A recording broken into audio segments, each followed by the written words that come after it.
This is going to be Underbog as a Mistweaver Monk. You know what, I'm tired of reading out that silly disclaimer. I'll just let the video description do the job.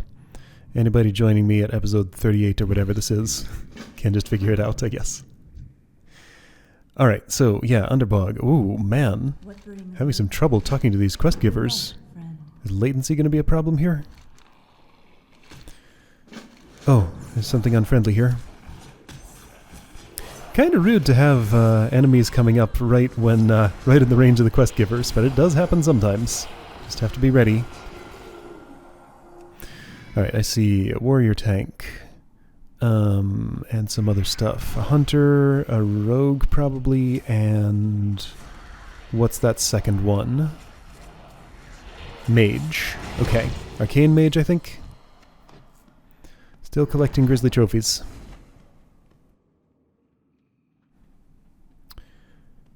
I could have skinned that thing, but apparently I chose not to. Let's see, at least one of these quests I think doesn't get done. Isn't there one to collect some, like, Serpentbloom-like herb that's, like, annoying to get?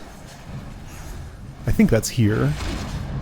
I forget the name of it. Sanguine Hibiscus? Yeah, Sanguine Hibiscus, that's the one.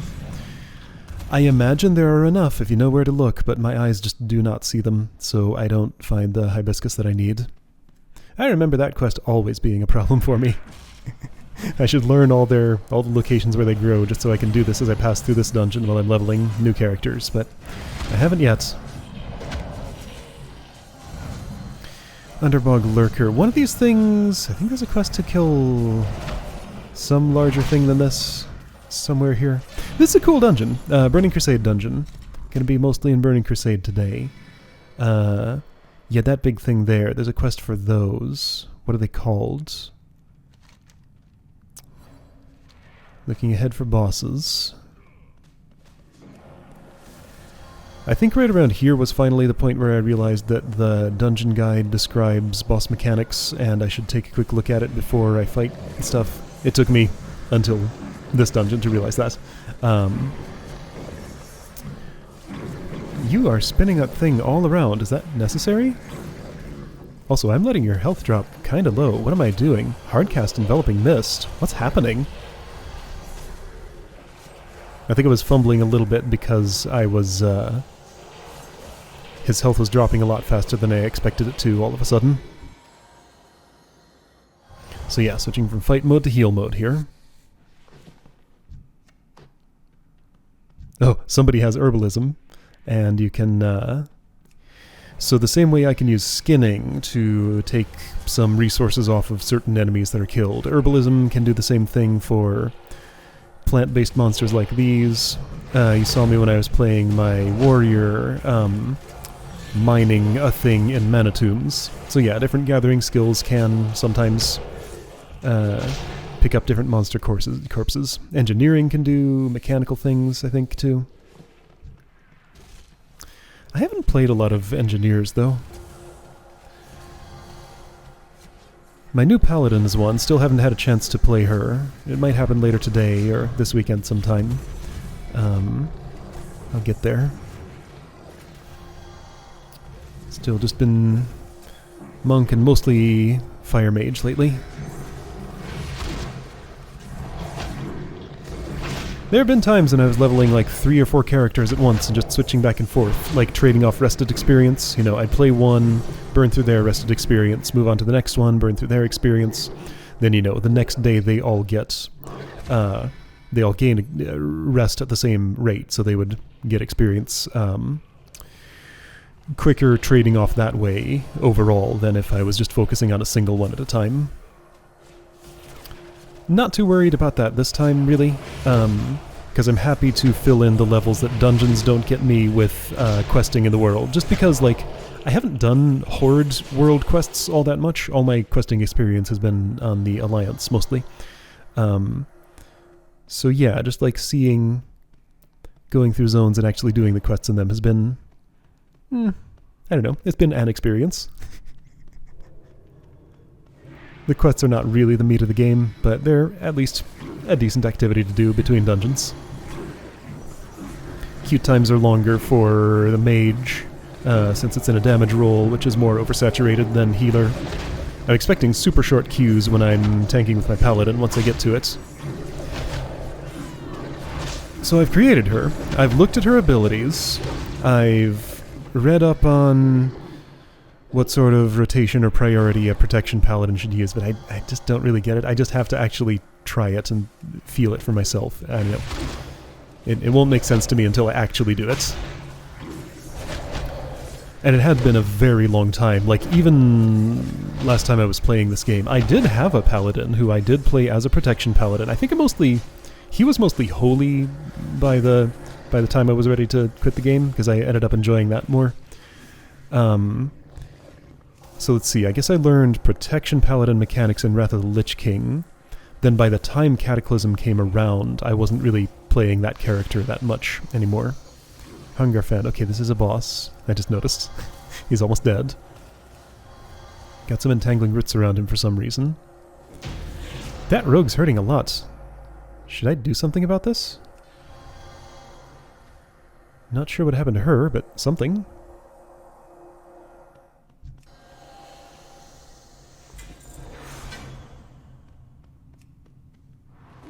Something about this dungeon was always, like, super memorable to me. Just the layout and environment is neat. 2 prismatic sockets. My sockets mostly stayed empty while leveling this character because I didn't have an appropriately leveled jewel crafter to fill her in. And auction house prices are all over the place, and I kind of just don't really like to buy things in the auction house. I prefer to be self-sufficient with, like, multiple characters covering all the necessary professions.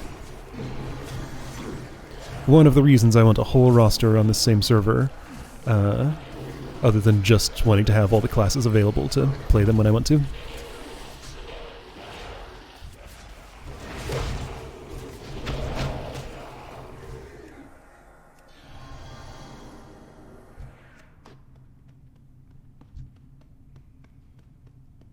So mechanically speaking, this has all been very straightforward so far, just pretty standard dungeon stuff.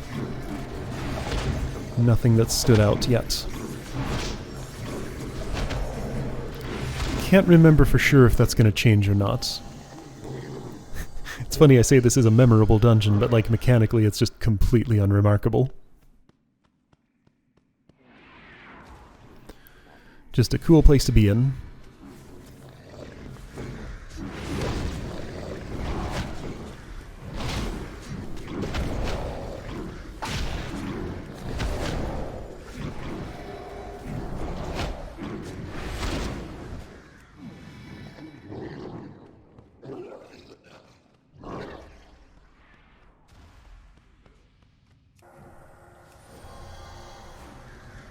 A lot of these just single enemy encounters, just one bog giant or whatever those are called. And then you move on to the one bog giant in the next area.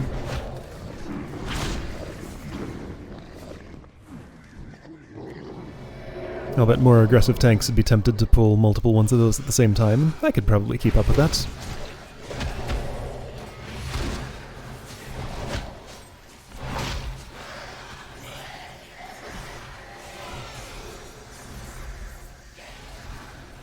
Yeah, that's a big group. I should be paying close attention. That's fine. He's using his own damage reduction.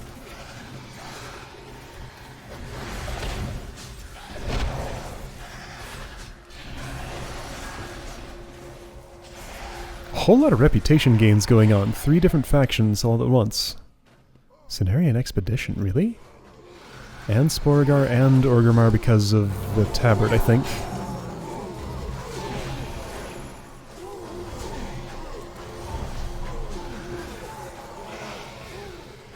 Just checking if there's anything super important to dispel.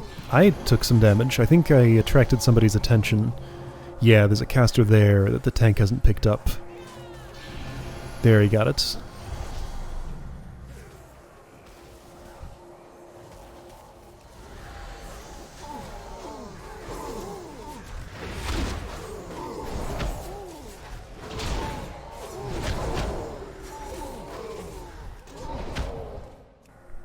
Something I've been really enjoying on my mage is having an actual hard interrupt. and it's ranged, so I get the chance to, in situations like that, actually take some control and force a distant caster to move into where the rest of the monsters are grouped up. It feels real good when I can pull it off. Sometimes they'll just switch to a different school of magic if they have multiple ones available, because an interrupt only locks out one at a time. But a lot of the time I can just see, hey, there's a straggler over there, hit it with a counterspell, and it will move. It's pretty neat.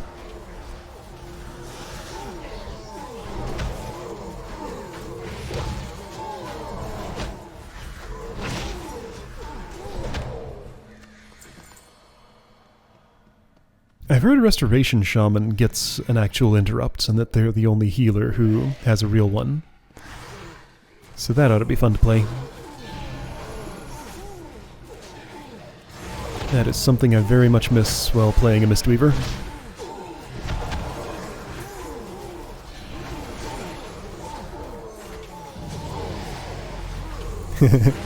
He healed from leveling up.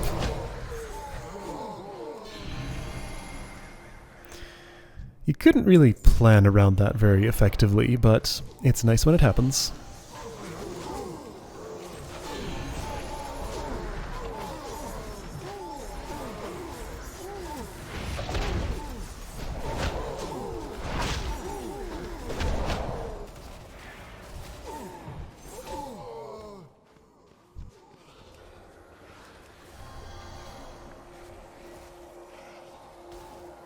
Healing demands aren't too severe here, but I'm at least keeping busy.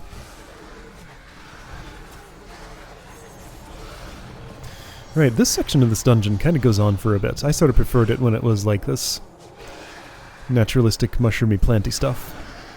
Now we're in the industrial section with Naga and broken enemies.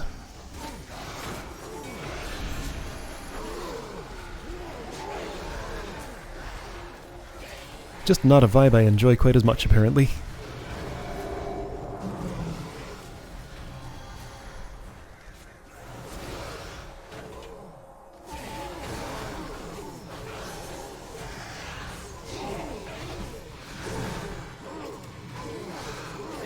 I see a big Hydra in the background. Gazan, right, yeah, that boss I was looking at earlier. We only have one boss down so far.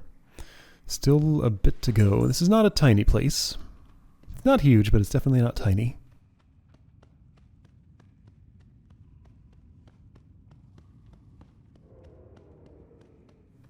So that Hydra walks all the way across this bridge. This is its arena, but it doesn't spend all its time there, apparently.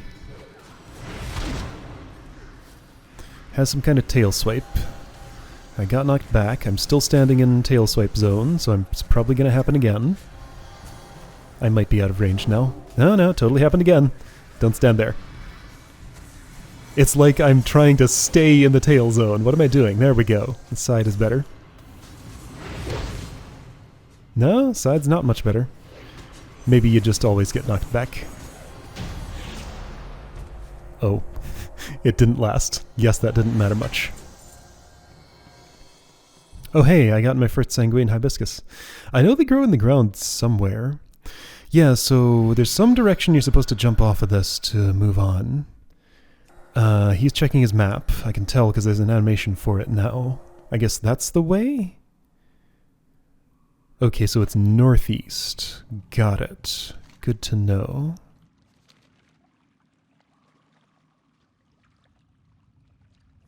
I was never sure which direction to go when I had to jump off here.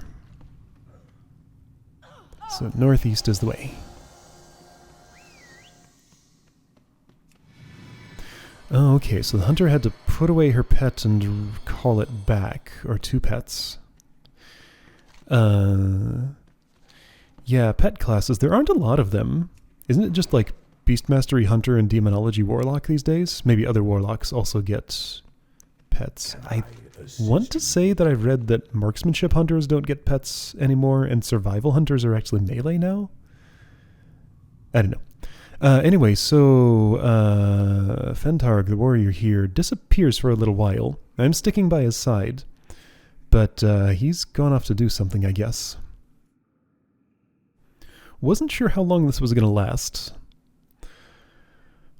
Sometimes people just like disappear mid-dungeon and never come back. And you have to either vote to kick them or go on and do the dungeon without them, or just be stuck. Fortunately, he comes back after not too long here. Everybody else knows exactly where to go and is ready to move on. But I'm sticking to my primary heal target.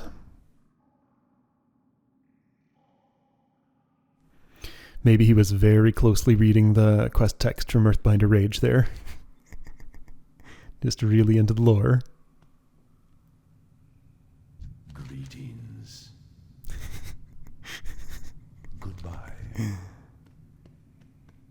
Alright, I'll join the rest of the party. He'll catch up when he does.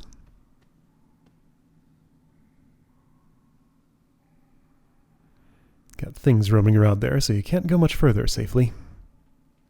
There he is. Not too long.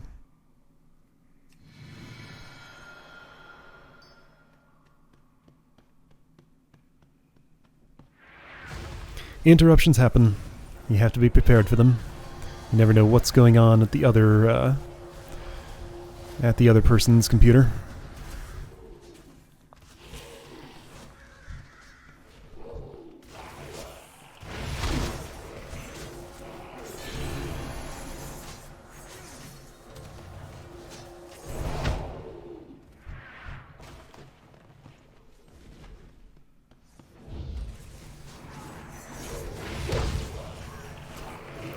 So, 2 bosses down so far. I think the last 2 come in pretty rapid succession. There's not a whole lot of dungeon left after this point, I seem to recall.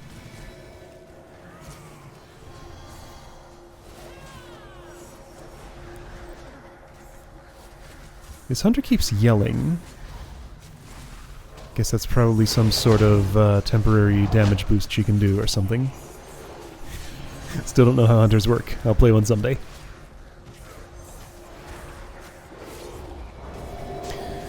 That's the sort of sound used for taunts now. Back when I played, taunts were very quiet. They didn't really sound like anything.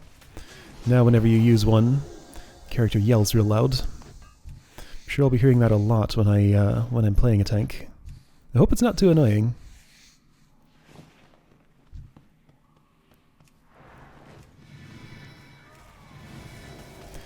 There are a lot of sounds in this game that I could really do without. This is why I have emote sounds disabled.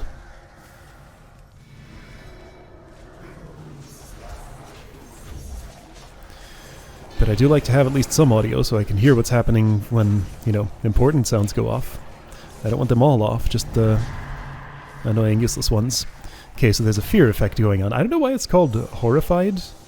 As far as I know, that's functionally identical to fear, just under a different name.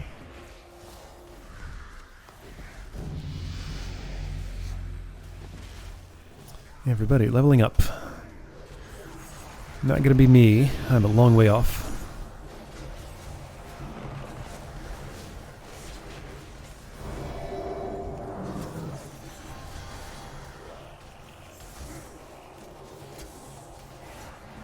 Looks like I could be being a little more aggressive with the attacks, but maybe I just wanted to stand back and heal and skin things. Some days that's all I want to do.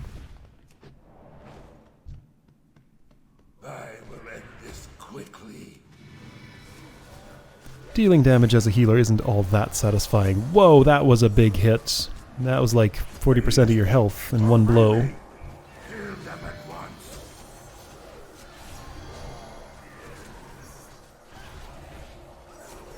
So we're fighting some guy with a bear.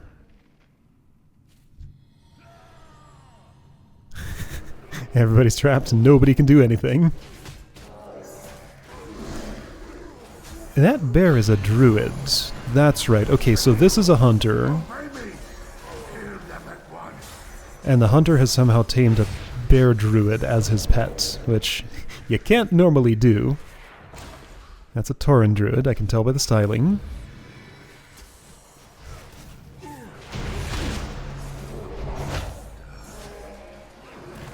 Wait, Claw's not ready to be our friend yet? Oh, okay. Guess you gotta hurt him some more before he comes to his senses.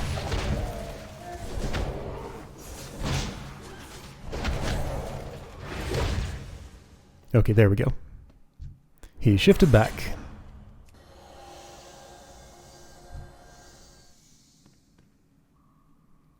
Somebody already talked to him. Only one person in the party needs to do that for the quest, so I didn't bother.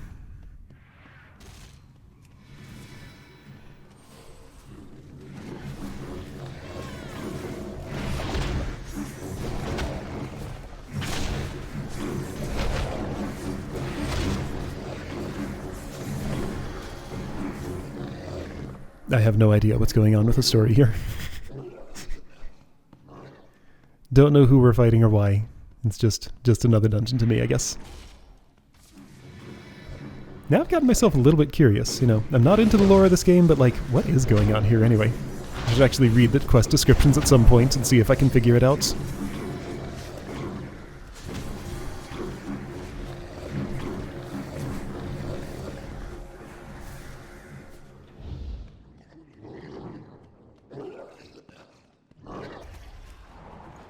So the final boss is just over here, I think. Last two do come in rapid succession. The Black Stalker. Yeah, I don't know what this thing is or what its story is. It's just this weird whatever out of nowhere. You're supposed to like cut out its brain and bring it back to somebody at the start for a quest, I think. Yeah, Brain of the Black Stalker. Yep.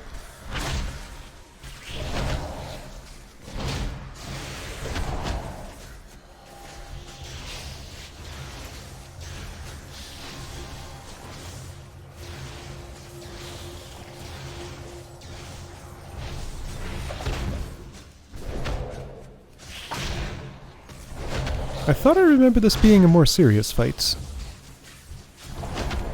I guess not, though. Doesn't seem like there's much to worry about.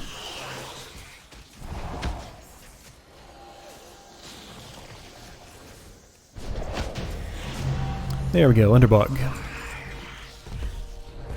Got another Sanguine Hibiscus. Never gonna find the other three. But I got two just because they dropped from bosses. Pretty sure you can pick them somewhere in here. I did not spot a single one, though. Oh yeah, okay, so is this a dungeon that has a shortcut back to the start? Like a ledge you can jump down? Oh hey, there's one! Somebody else took it before I could get to it. So that's what they look like. I'm looking around in case I spot any others around the fringes, but I don't think I do.